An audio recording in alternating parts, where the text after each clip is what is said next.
అల్లూరు జిల్లాలో భారీ వర్షాలతో గిరిజనులు అనేక ఇబ్బందులు పడుతున్నారు. ఇక అనంతగిరి మండలాల్లోని చింతలపల్లి పొలానికి చెందినటువంటి నిండు గర్భిణి జానమ్మకు పోరిటి నొప్పులు వచ్చాయి. దీని సందర్భంగా అయితే గ్రామానికి చెందిన రహదారి సౌకర్యం లేక వాహనాలు రాగలేకపోవడంతో కుటుంబీకులు గర్భిణిని చింతలపాలెం నుంచి కొంత దూరం నడిపించారు. అక్కడి నుంచి డోలి కట్టి పెద్దవాగు దాటించి 7 కిలోమీటర్ల మేర పినకోట ఏరియా ఆసుపత్రికి మోసుకెళ్లారు. స్వాతంత్ర దినోత్సవం వచ్చి ఇక 79 ఏళ్లు గడుస్తున్నప్పటికీ కూడా గ్రామానికి రహదారి సౌకర్యం లేదని ఆవేదన వ్యక్తం చేస్తున్నారు. ప్రభుత్వం వచ్చినా సరే ఇంకా 10 మంది కూటమి ప్రభుత్వం వచ్చినా మా కష్టాలు తీరవు సార్.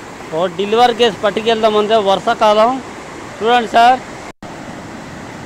సార్ మా కష్టాలు ఒక ఏరు దాటలేని పరిస్థితి. జగన్మోహన్ రెడ్డి ఉన్నప్పుడు కాదు, ఇప్పుడు కూటమి ప్రభుత్వం వచ్చినా సరే ఇంకా 10 మంది కూటమి ప్రభుత్వం వచ్చినా మా కష్టాలు తీరవు సార్. ఓ డెలివరీ కేసు పట్టుకెళ్దామంటే వర్షాకాలం చూడండి సార్ మా కష్టాలు ఒక ఏరు దాటలేని పరిస్థితి.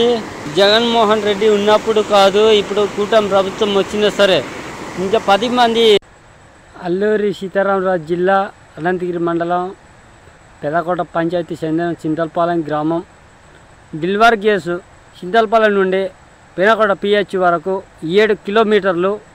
డోలి మోత కూటమి ప్రభుత్వం పవన్ కళ్యాణ్ గారు బల్ల గారు వచ్చారు. ఇదిగో నెల రోజుల తర్వాత మీ సమస్యలని డోలి మోతలు ఎత్తస్తున్నానని ప్రసంగం చేయడం జరిగింది. ఇప్పుడు ప్రస్తుతం ఇప్పటి వరకు కనీసం రోడ్డు సౌకర్యం లేదు. ఇప్పుడు పెద్ద ఏరు ఉంది, ఏరు దాటి వెళ్ళాలి పరిస్థితి చూడండి. పొలాల మధ్య నుండి ఎత్తుకుంటూ రావడం జరిగింది. చూడండి సార్, ఇప్పటికైనా కనీసం మా నిరుపేద కష్టానికి గుర్తిస్తారని.